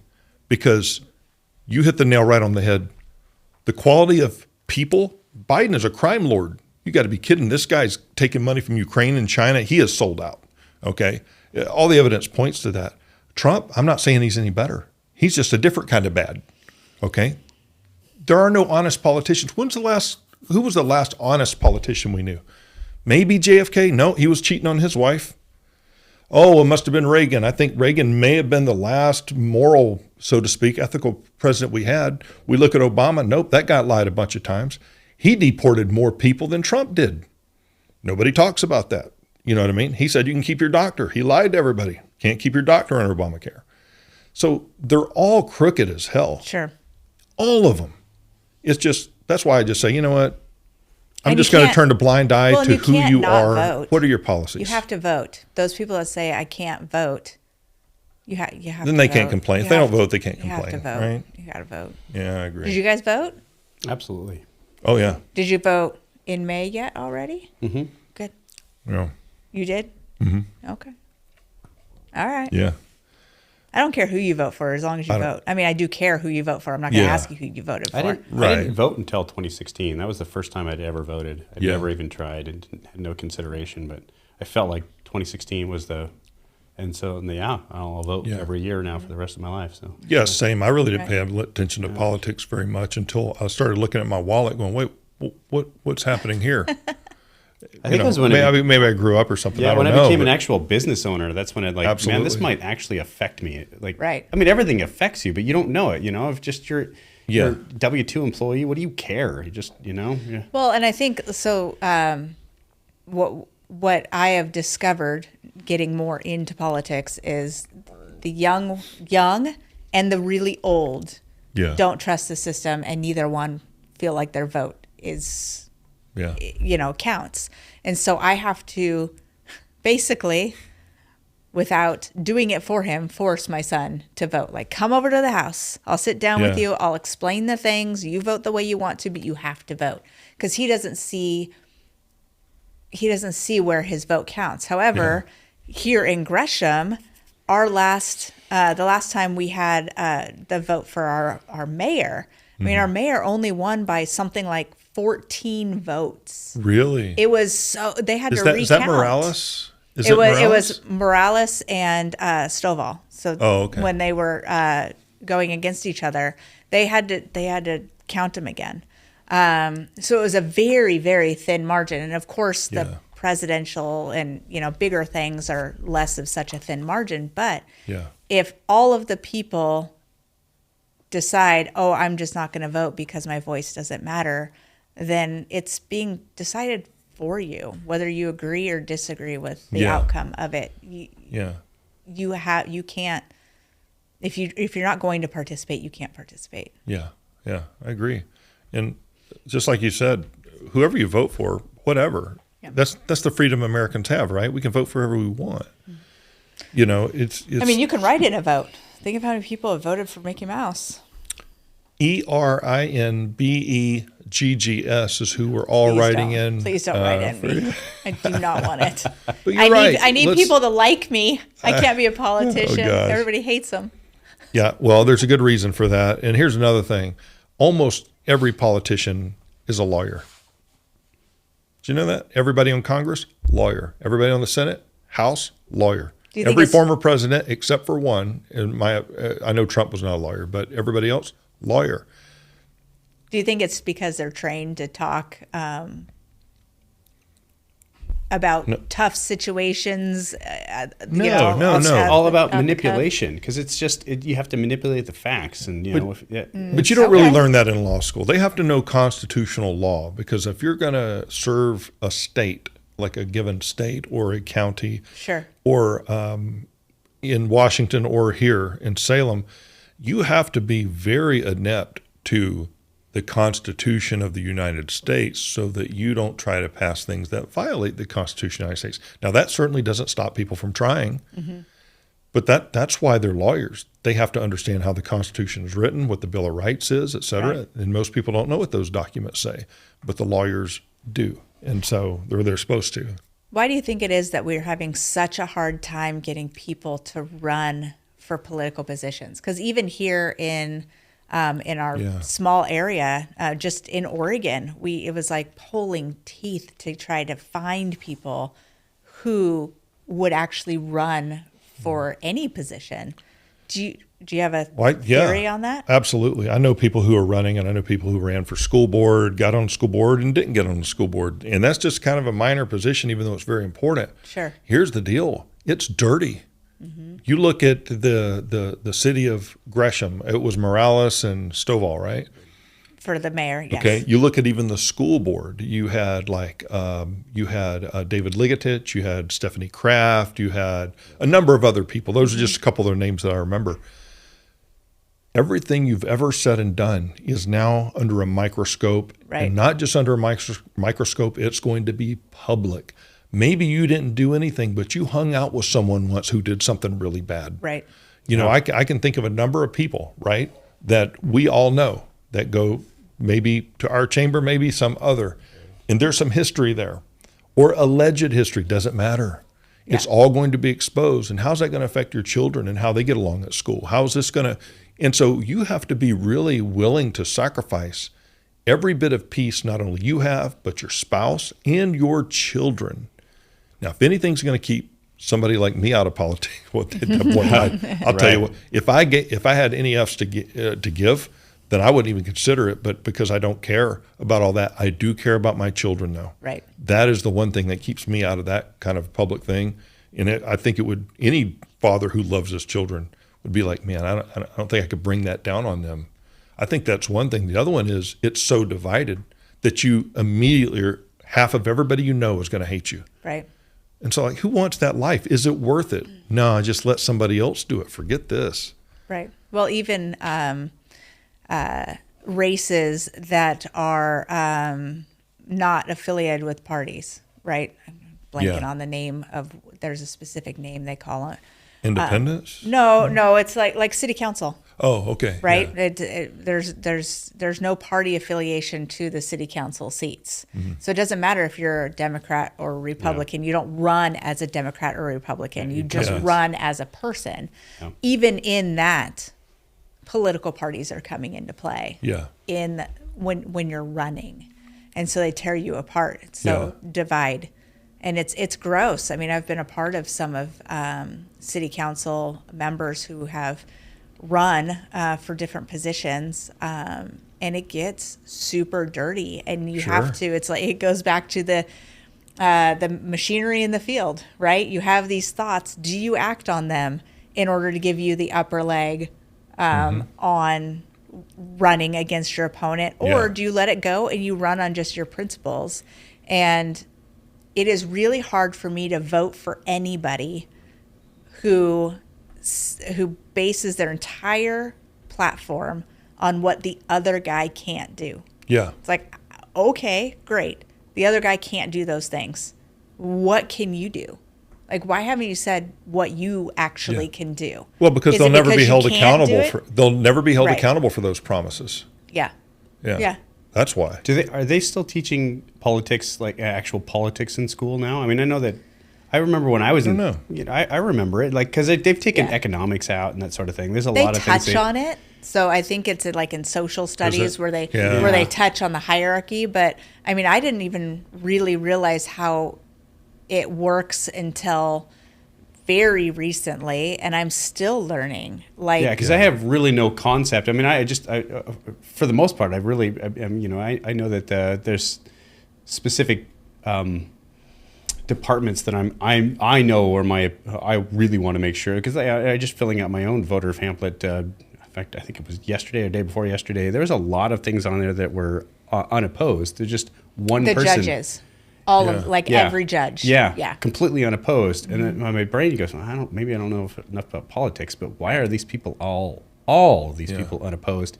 And then I realized too that my voter's pamphlet somehow I need to figure out. I didn't know this is a thing either. So for your listeners, if they don't know, I apparently am a registered Republican, which is fine because that's mostly where I would lean. But that's mostly. I need to be. I mean, there's a lot of things about the Democrats that I would definitely, I firmly believe in, and I want my voters pamphlet should not be narrowed to Republican only. So that's only for the primary. So the primary, you got to vote by party. Yeah. So the primary, you only vote by party to eliminate all of the extra people. So a lot of times you will have like 2 presidential candidates, and you might have 2 or 3 people running for House District 89 or whatever. And so you're voting to see who will be on the voters pamphlet for November. So you vote by party. So I'm a registered independent.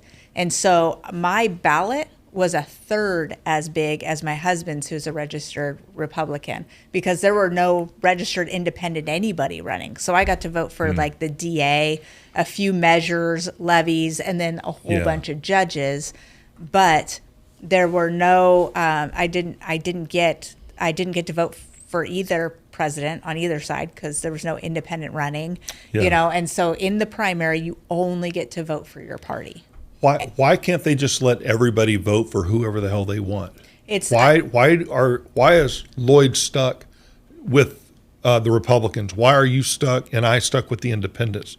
One of the reasons I switched to independent, I fall mainly on Republican. Because I'm conservative. Sure. But I'm like Lloyd, I have some libertarian thought and libertarian stances. Why do they say, well, if you're independent, you can only vote for independent? Why can't I just vote for whoever the hell I want in office? Because you're voting for who's going to represent your party in November.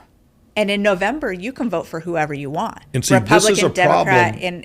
The problem I have with that is they are limiting me to vote for who I want to vote for. Right. Well, you have to vote for the independents because you registered independent.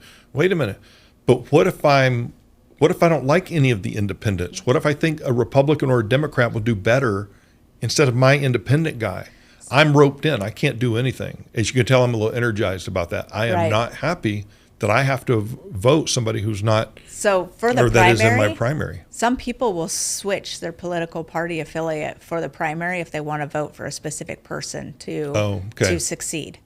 I know several people who did that for this last primary election.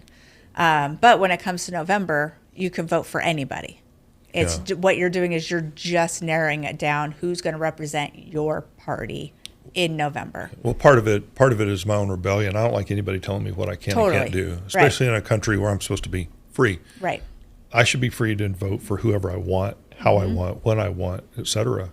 And I probably sound like a little, child pitching a fit in aisle 7 of the grocery cereal store. Yeah. Cereal aisle, but well, if the primary, if the position that you're voting for, if there's a deciding factor of who's going to be put into position, then you can vote for either one. But really, the primary is meant to bring us to November. Got it. Where that is, So that's where you. Well, that makes me feel better, anyways, because when I got my voters pamphlet, I was very upset that I'm like, well, and people don't realize that. On here. You know how many disgusting Republicans there are? I would never vote for. Well, and it's I think that's part of the miscommunication that a lot of Americans have with our convoluted system too, because the way that we, like in the city of Gresham, the way that we do our city council, for instance, just our city government, is very different than how the city of Portland does it, and is very different than like an East Coast city, how their government works. And so we call our city council counselors. In the city of Portland, they're called commissioners, and so they do have a different way that they're run, and it's not necessarily the size of the city. It could just be how that particular city put together their own government. And it's super interesting. And I didn't know that until like 2 or 3 years ago when Travis Stovall, our mayor, was kind of explaining that. But there's a lot of things that I didn't realize. So one of them is there's different sessions of the House. And so they're not there the entire year. They go there for this session, and then they go home and do what, their day job, if they have a day job, and then they go back for another session. And it's really interesting to learn more about how our actual government works and who affects what. So some people will run for a political position, and some of the questions you're asking of them while they're running doesn't make any sense because that position can't affect anything. So if you're asking a city councilor, what are your stances on abortion, for instance, it's a moot point. It doesn't matter what their stance is on abortion because they can't affect change at that level. So do they do that to try to box you in whether they're going to like you or not for that position? I think it's instead to box you of the actual policy of what you can affect. I think it's a few things. I think they want to judge your character, which I don't believe that you can judge someone's character on their stance on abortion, period. And then it's to see which political party you are without asking which political party you are. Because that's a good point. Generally, a Democrat's going to say, I'm for it, and a Republican generally is going to say, I'm against it. Yeah. But there's so much gray in there, and the answer isn't necessarily yes always or no always. There's a lot of gray. And so even at like the governor level in Oregon, if you're running for governor and they ask you, what's your stance on abortion, there's a lot that has to happen in the House and in the Senate, in Oregon itself. To get there, and the way that our government works and the way that Oregon is voting, chances are that's not even going to happen in our lifetime. And so they have, a lot of times, those politicians have been advised, don't even bring that up. It doesn't matter. You're just ruffling feathers. Leave it out because you can't affect it anyways. Right. And then move on. So it's I wish they would teach more in school, but I honestly don't necessarily feel like the amount that they're teaching is enough, and I don't think that we listen. I think we would just tune it out because it's kind of boring. Yeah, but then as at you that get age, because older, you have no idea, right? I mean, it's definitely. For, and there should be an adult class that you can take. Like, I mean, just for example, that invitation you gave me the other day for that photo op for Raymond Love and Terry Tipsword. You probably learned a lot just sitting there at the photo shoot. Yeah, just sitting there talking to those guys was pretty cool. But then then I had my voters pamphlet come up the day or two later, and I saw Raymond Love on there, but Tipsword's not on there. And when you had sent me the invitation, I Googled Terry real quick to see, this is, because I'm not,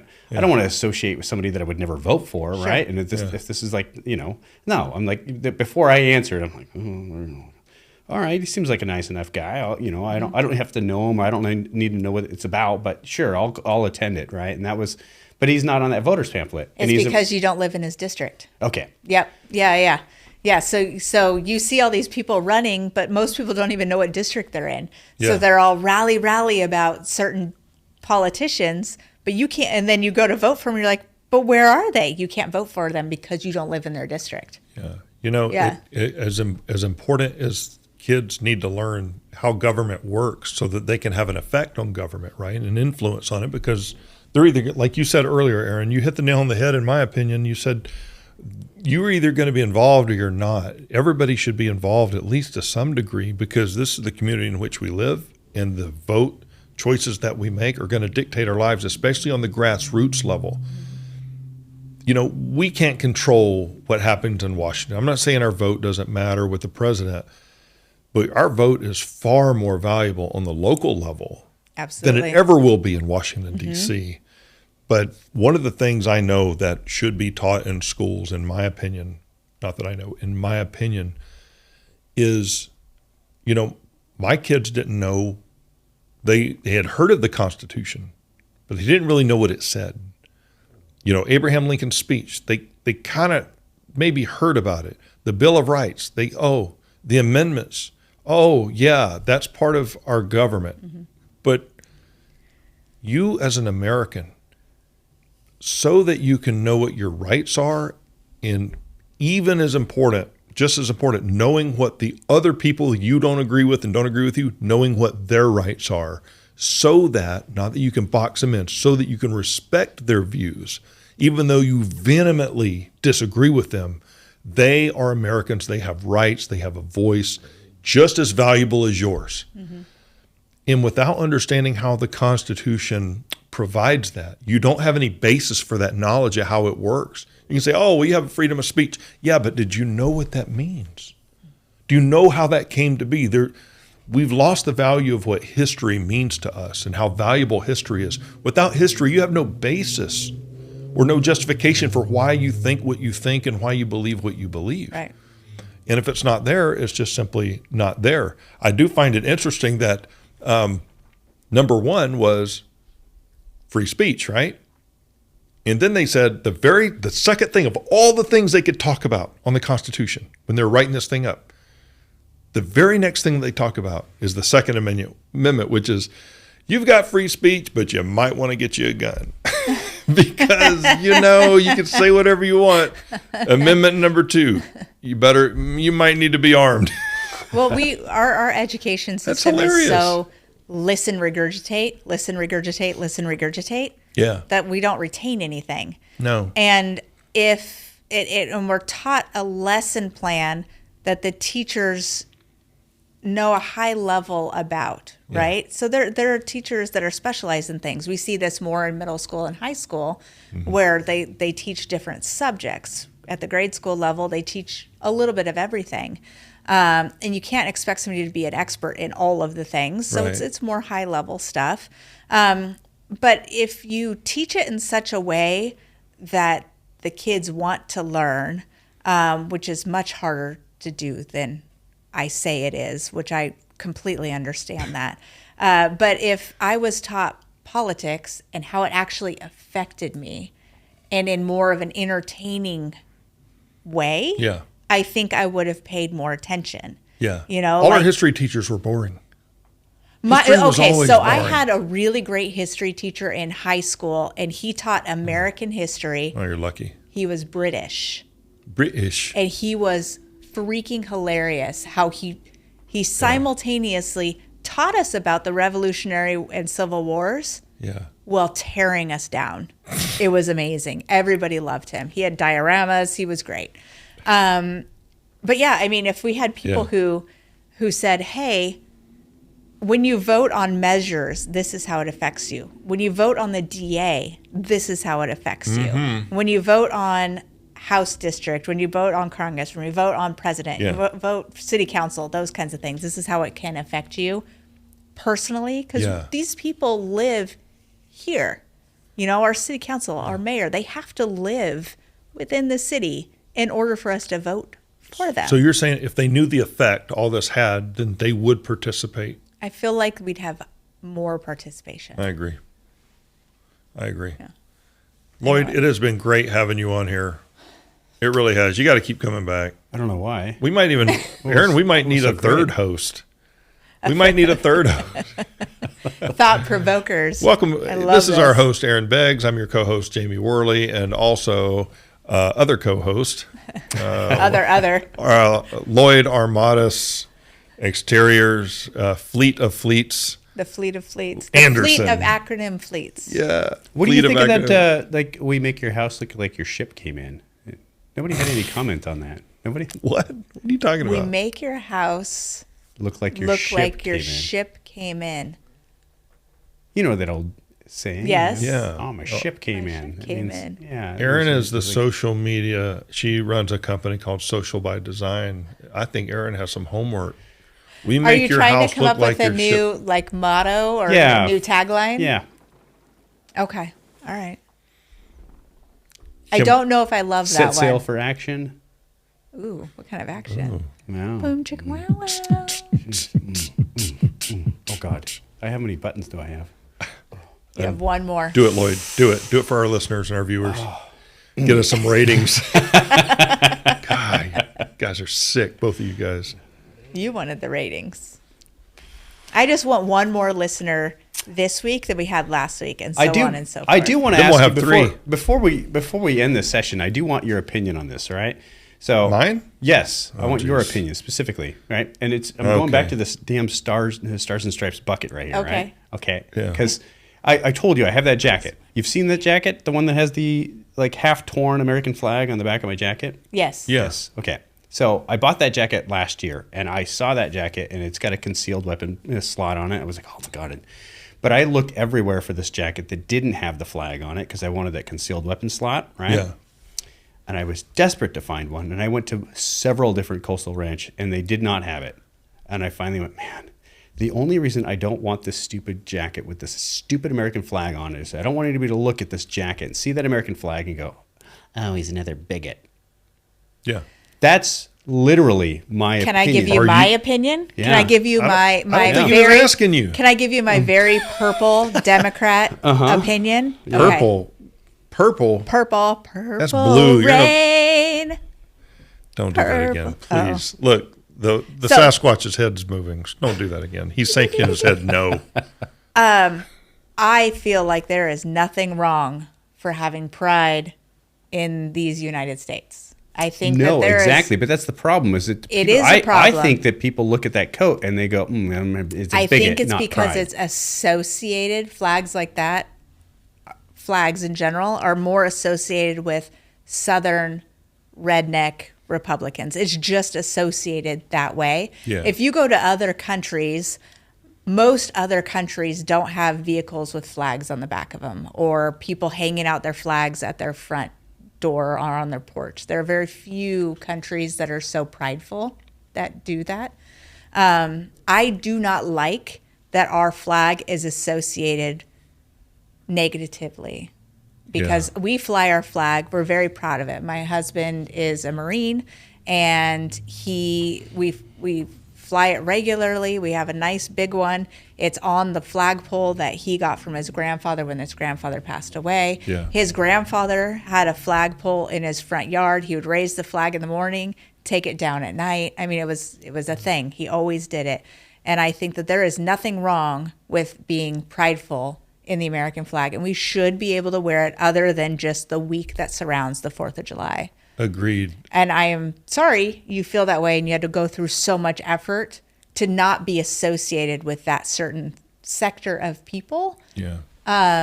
in order to have pride for your own country. I think that sucks. I think that's Yeah, it used And to if be I a could nice say thing. this, I mean, if I could say this, Lloyd, the only people that have a problem with your flag are the ones waving one themselves for their group. Those are typically the people. It's just an incredible double standard that one group can fly flags, but when you fly the American flag that gave them the very freedom they have to wave their own, they're the ones that have a problem typically, not always. Everybody's got a flag these days. Everybody's got a flag. But when you wave the one that provides the very rights that they stand on to have freedom of speech and expression and to worship, whatever God they choose to worship, whatever belief system they have, when there's a problem with that flag, screw those people. You know what I mean? It's a horrible double standard, and you shouldn't care what people who have those types of double standards care about anyway. And here's the thing, and I'm not just talking about the gay community that has their pride flag and all that. All kinds of groups have their different flags. Right. The NRA has a flag. The Christians have their flag with the cross. People are waving flags right now, okay? And it's okay. All of it's okay. Wave your flag. It doesn't matter. But don't criticize me for waving mine while you are afforded the opportunity to wave yours. Well, the American flag is just very offensive to me. Well, so is your flag. What about that? Mm-hmm. Do my feelings matter? No, because you're a bigot. And see, I'm getting worked up a little bit, not because I disagree with these other groups. I don't agree with what they believe in, but I have friends who are very closely tied to those communities. We can still be friends. They don't agree with my stance as a Christian. Who cares? Who cares? What does that mean? Does that mean we can't be friends? Does that mean we can't just because I don't agree with what you believe? Well, you don't agree with what I believe either, but for some reason that doesn't matter. Only thing that matters is that they disagree with my belief. But when I disagree with theirs, I'm a hater.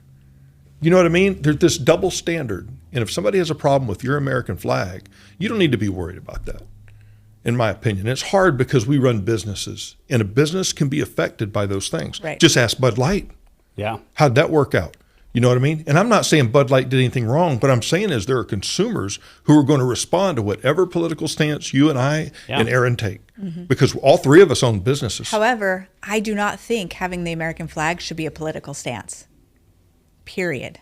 What do you mean by that? I don't think the American flag is political. Yeah, it shouldn't be viewed as much. But that was my biggest struggle. That's literally why I wasn't. It's not so that It's not that I don't want to. I have no problem with an American flag. That's not obviously I wear it on my jacket. But right.